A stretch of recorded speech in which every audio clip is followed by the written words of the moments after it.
Welcome to episode 184 of The Numbers Game. We've got a special treat today. Jason Robinson is out. I actually don't know where he is. His social calendar is so busy that I just can't keep a track of him. But he's out, but we've got something special for you.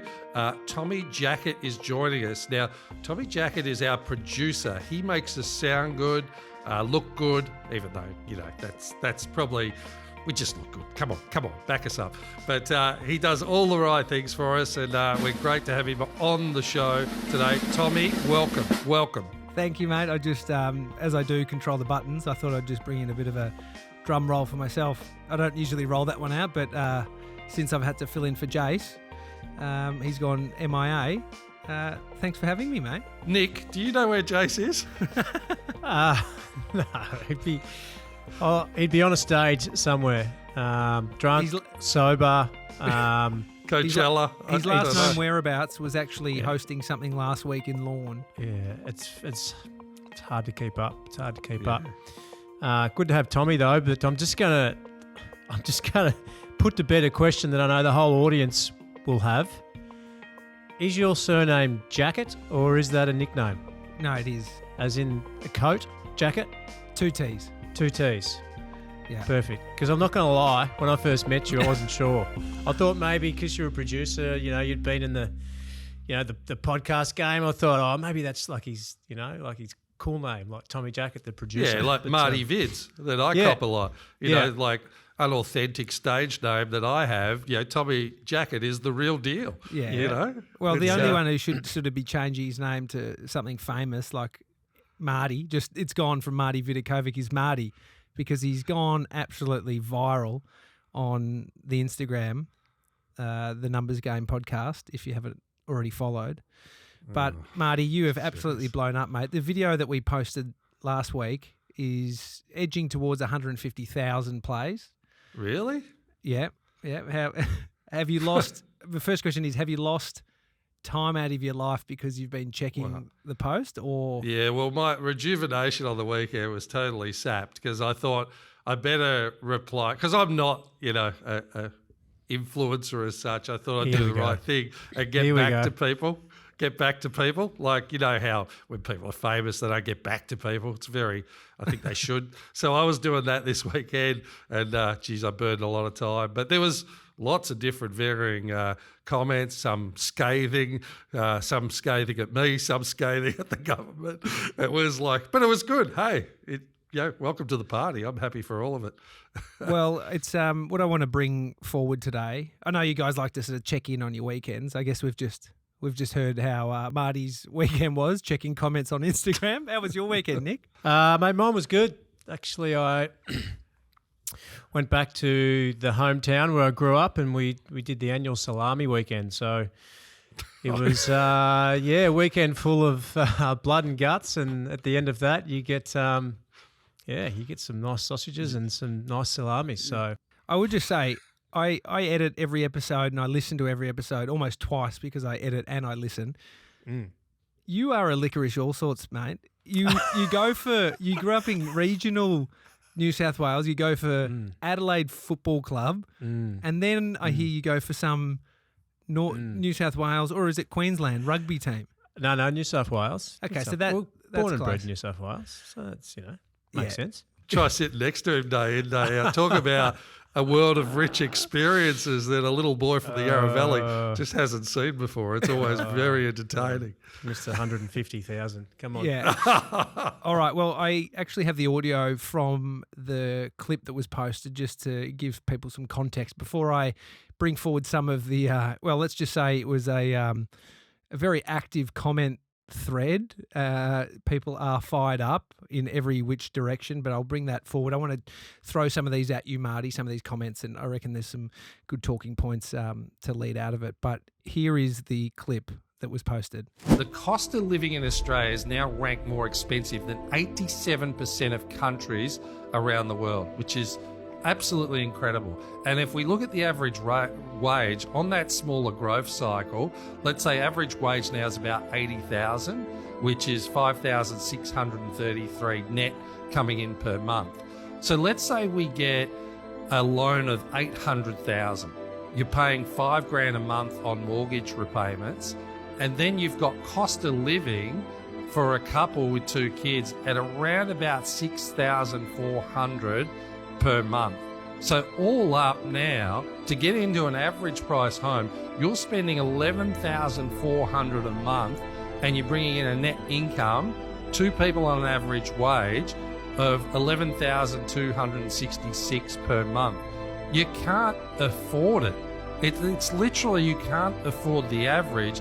You've got families that are having disputes about having enough money. You can't have a one-parent breadwinner because you're just decimating your ability to live.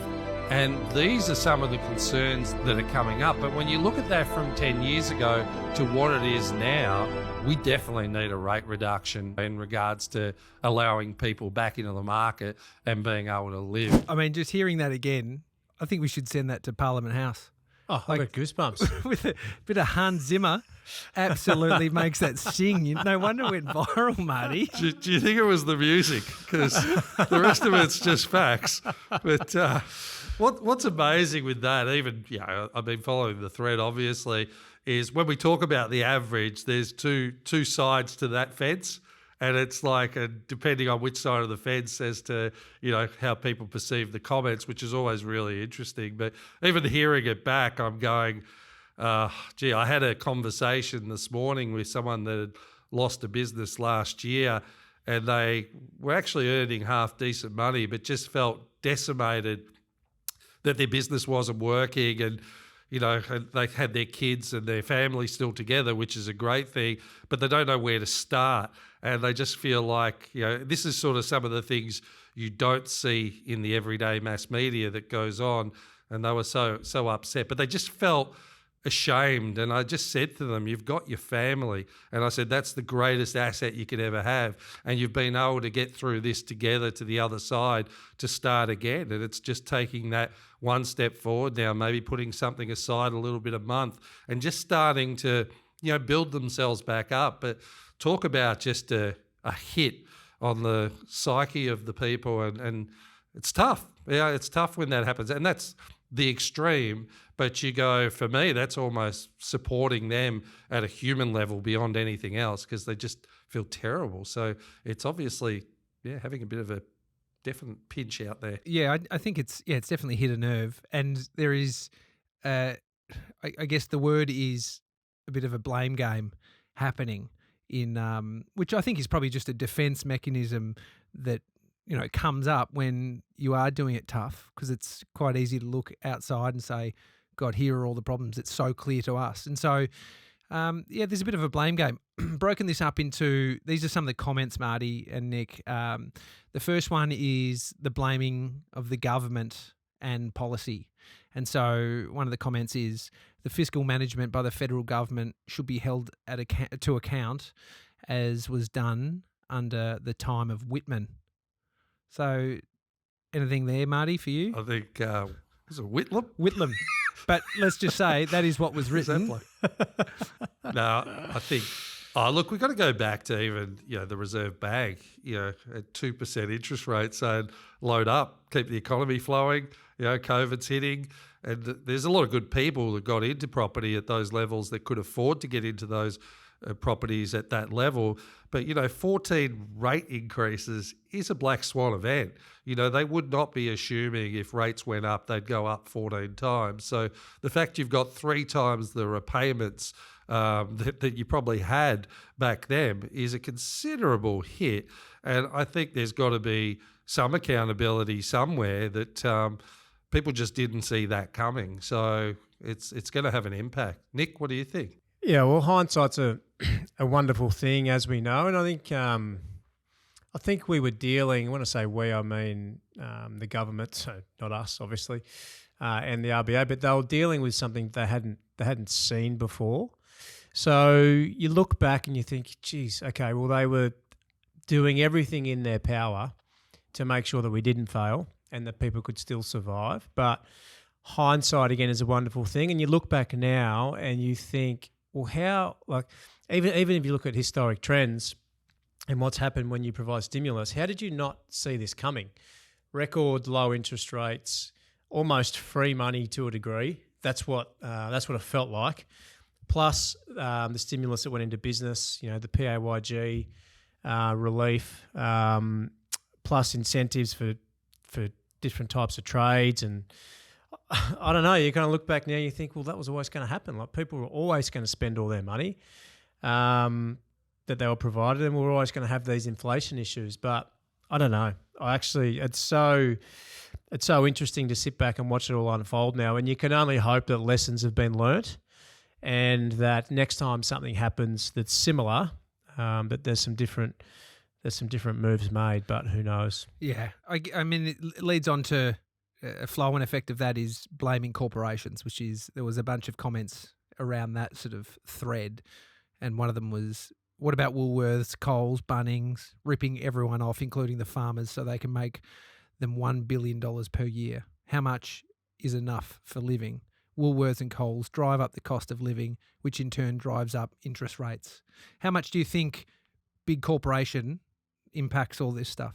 Massively. And what really annoys me is the microscope on big corporation at the moment in relation to carbon credits and doing the right thing for the universe. I'm not saying this is right or wrong, but this is what annoys me. The carbon credits, I think there's so much focus in particular areas, and then other areas don't get the focus that they need. And I think there's been some high level focus on looking after consumers and the pricing that happens within supermarkets of late, but it's not enough. If you look at what they're doing in other areas, or what they're having to do in other areas such as fair work, gender equality, carbon credits, where's most important? And for me, it's looking after the mums and dads who are really struggling to make ends meet at the moment.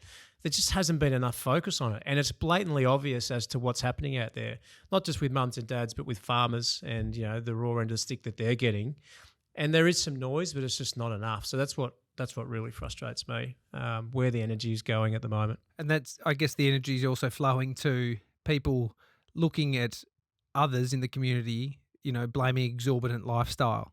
So one of them was, but the average family has 2 late model cars, laptop computers, all have mobile phones and the latest clothes and an 800,000 plus mortgage, and want all the other stuff like holidays. I do agree with this guy, but people need to live within their means. Yeah, I mean, that's a fantastic point.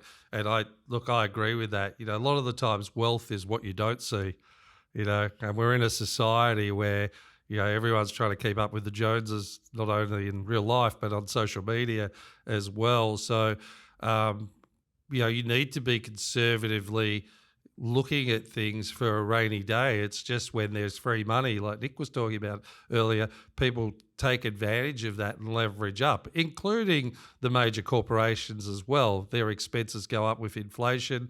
They've got costs, but they'll generally leverage the price to where the market will pay until the market stops paying. So they'll take advantage of that in times of inflation, and that happens across the board. Because again, even when you think about it as a business owner, you also need to be able to pay wages to keep people employed as well. So you've got an argument both ways, but it's sometimes it's just taken to the extreme in regards to what they will try and increase to, which is unfair. But again, people we talked about in previous episodes, looking in regional areas or buying townhouses that are more within people's means. And the one good thing about interest rates going up and people being capped as to how much they can buy for is they really have to put some thought into where they can buy for the money they can afford at a whole different level. So we'll come out of this better in the end, but what's the damage in the interim until we get to that point? Every business is budgeting at high levels, managing expense. We've been through it as well. 100% you have to do these things, and you have to be in a position where you're okay today as the new foundation at its most challenging to then create, a better tomorrow. But the problem being, what is the collateral damage in getting to this point for people? Like I said, I had the couple that lost their business last year just because things weren't going well, feel terrible. It's going to take them psychologically years to recover. I hope not. But, that's the sort of damage you don't see. Yeah. And then there's some other people blaming immigration. One of the comments is, immigration, nothing has kept pace with it. More people equals more competition for products, houses and services. Successive governments have been addicted to immigration to keep the economy going.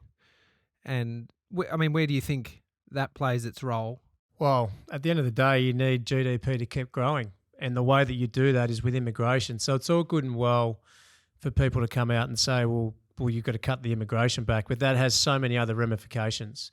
The reality is immigration continues to grow the GDP, which continues to grow economic stability and gives everyone jobs, not just immigrants. So, I don't think you can blame immigration for this. At the end of the day, immigration needs to continue to happen to grow our GDP, and I can see why the government is going down that path. I'm not saying it's right or wrong, but there's no one fix, and there's no one blame, unfortunately. Yeah, and definitely with the undersupply of housing, it poses problems in regards to keeping property prices up and continuing to grow. But it's a part of the methodology that's been there, forever and a day now. So it's not that the methodology's changed. It's just probably, at this point when people are struggling, it's easier to pinpoint stuff like that. There was a few people questioning some of the numbers, Marty, and I know you like to double check, cross every, T, dot and I when it comes to your numbers. I think people are just blown away. There was one person saying $6,000 just for living for a month, ridiculous. Yeah. And I've got 2 young kids. I tell you what, that's pretty close to what I'm spending a month on my family outside of my mortgage, average. outside of these other things. And it stacks up pretty quickly. There was also someone saying that the average wage of $80,000, you're having a laugh. I think there may be some confusion between minimum and average. Yeah. And actually that's gone up to 90, can you believe, on average as well. Nick, I know that you wanted to chat about minimum wage, which is, I think, a good time. I've heard this morning when we're recording this that they'd had a bunch of meetings, and the people that everyone's blaming are putting their heads together, deciding on our future and all of this. Give us the lowdown. Yeah, well, there was a decision by the Fair Work Commission to increase the minimum wage by 3.75%, and it just got me thinking. We all need to earn more money, 100%. And, in today's society, more than ever, we need more money, based on the conversations that we're having here. But I just thought about, and Marty mentioned this at the start, but sitting on the other side of the fence, which is small business owners, and the gap that we've got that's growing between small business and large business, and the inability now for small business to make ends meet. So we had a 3.75% increase, as I just mentioned. Last year, we had a record increase. It was 5-point-something%, but they also increased the baseline. So it was actually about an 8% increase in the minimum wage last year. On top of that, you've got the super guarantee that continues to grow, moving to a maximum of 12%. So a few years ago, it was 9%. So Tommy, you work for someone, you're on $100,000 a year. Your employer has to pay you $9,000 in super. That is currently 11.5% or $11,500, and that is going to 12%, which would be $12,000. So if we look at what the minimum wage cost was, and I've just gone on a 40-hour week here just to make it easy, but in 2022, I worked out someone with super would have been earning $48,727 if they were on the minimum wage working a full-time week. Fast forward to 2025, so this is next year, where the 12% has kicked in for super, currently 11.5. That same individual would be earning, including super, $56,145. Now that's a $7,418 annual increase over the space of 3 years. Now, you go to most small businesses, they're probably going to have 3 or 4 of those staff. Hypothetically, they've got 4 staff. Their wage cost has now gone up $30,000 per annum. And that's then going to change, or I guess influence their decision as to whether or not, number one, they retain people, number two, they bring more people on. So, you look at small business and the increasing demise, I guess, of small business. Look, we're at record numbers of small business failure at the moment. Sectors such as hospitality and retail are paying up to 50% in their gross revenue in labour costs.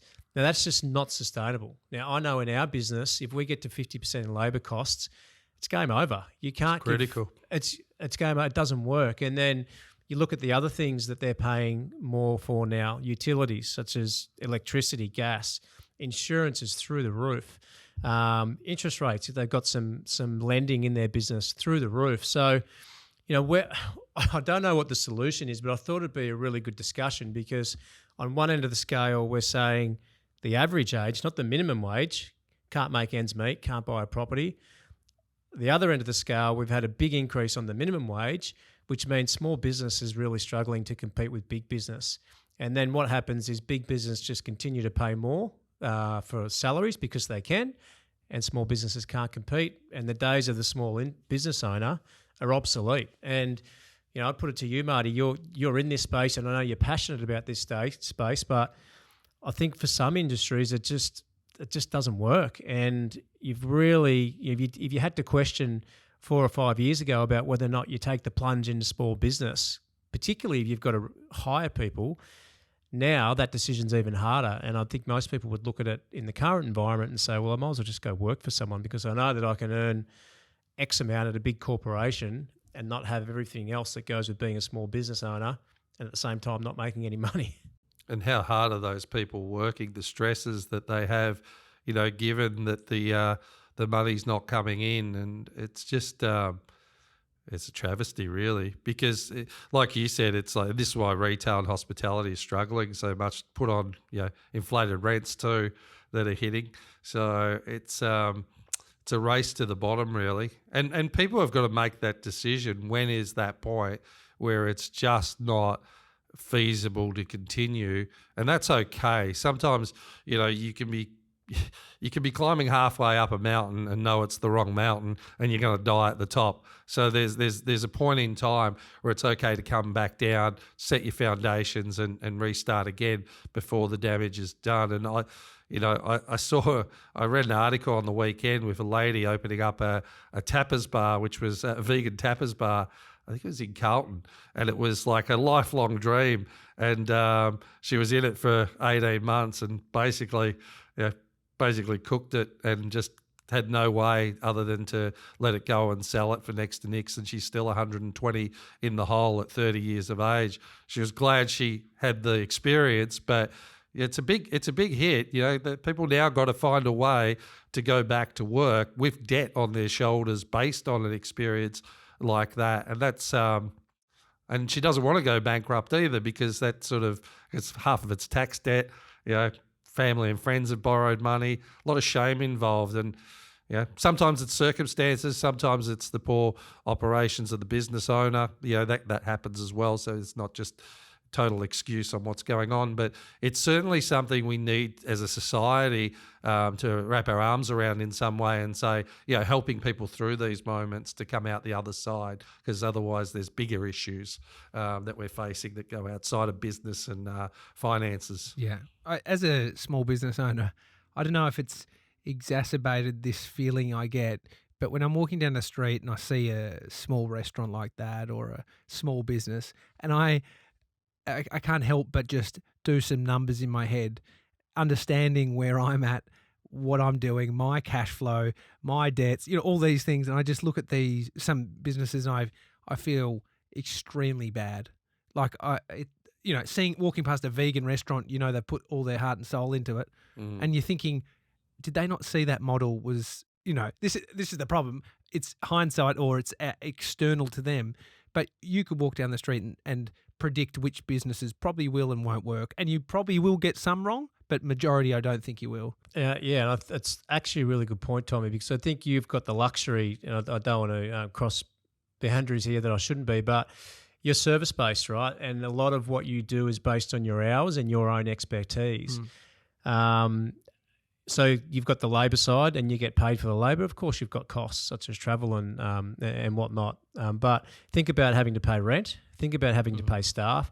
Think about having to pay for food or goods that you have absolutely no control over what the price of those food or goods are. The electricity to turn the lights on at a venue.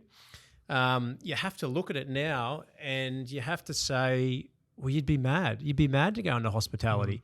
And that is why you're seeing too in the hospitality game, the bigger groups keep growing. So you look at all the big restaurants, whether it's Melbourne, Sydney, Brisbane, wherever it is, most of them are owned by a group or a consortium that owns a dozen of those places, and they've got the model worked out, and they just keep opening new ones. The mum and dad on at the local restaurant, it's really difficult. There would be times that they would go home and they wouldn't make $1.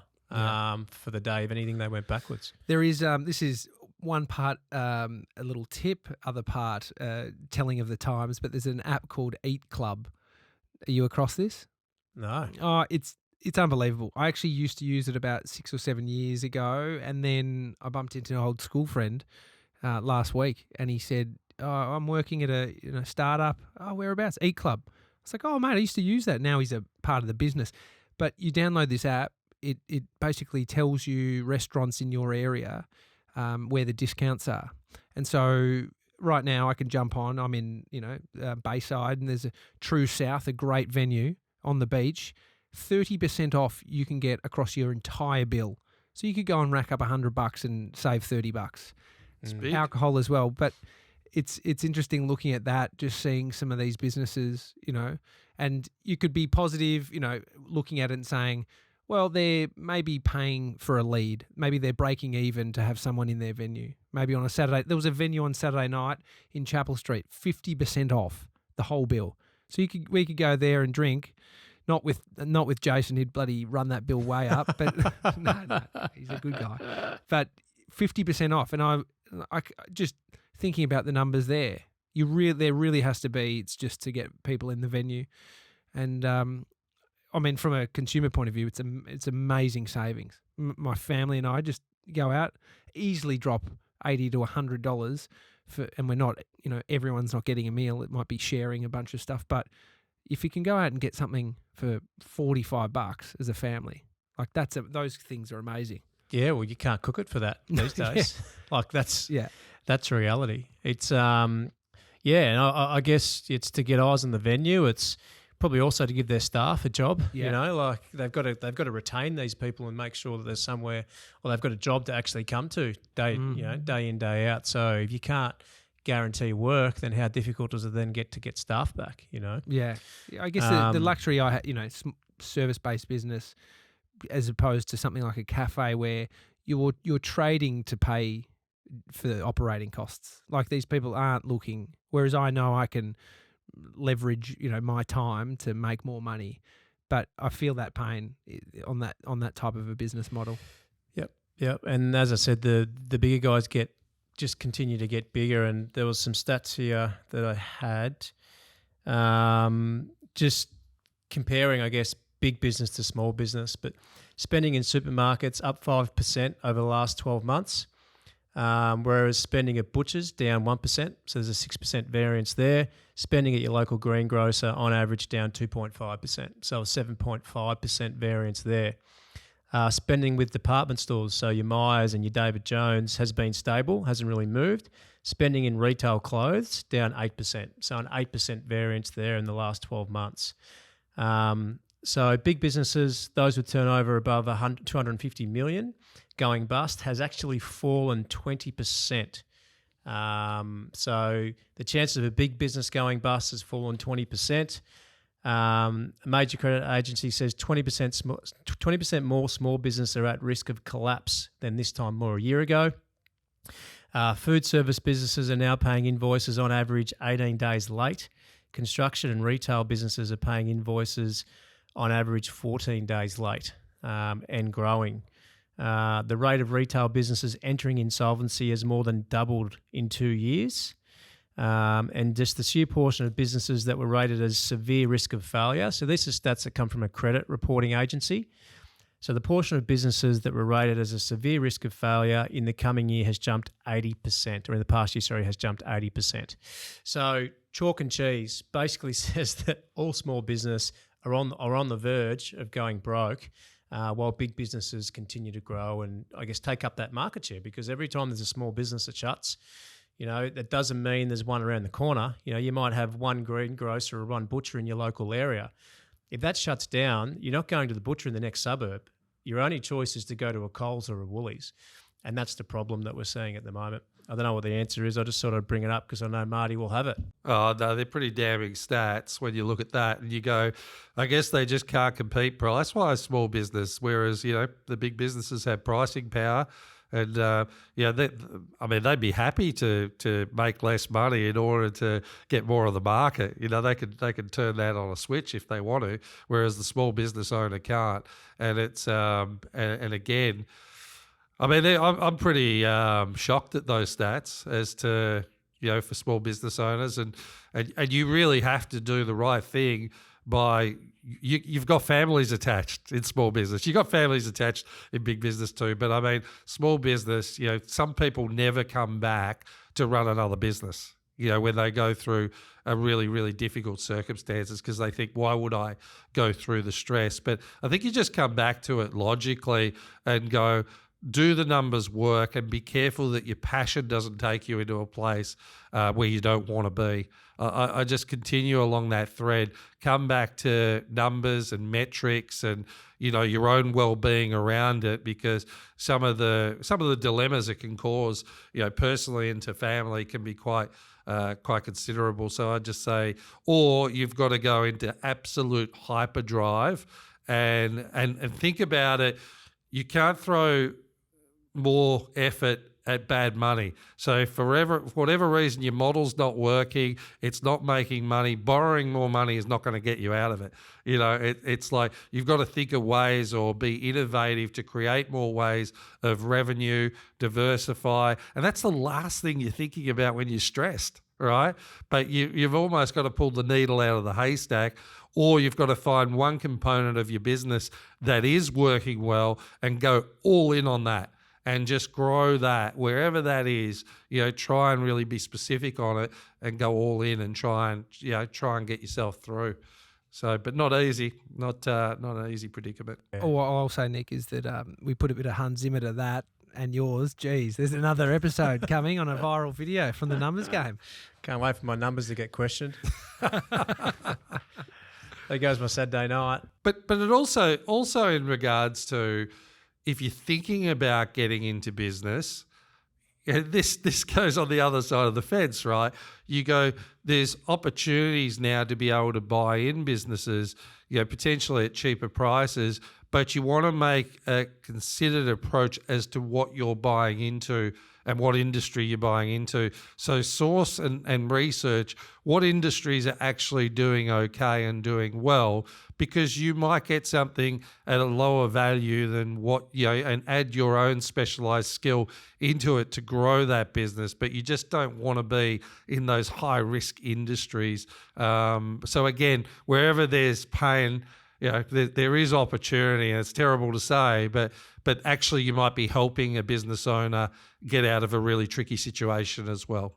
Well said, Marty. Well said. Well, this is where Jace usually wraps it up. So I'll throw back to you, Marty. I reckon you've got to take on both the beautiful ending and also the goodbye.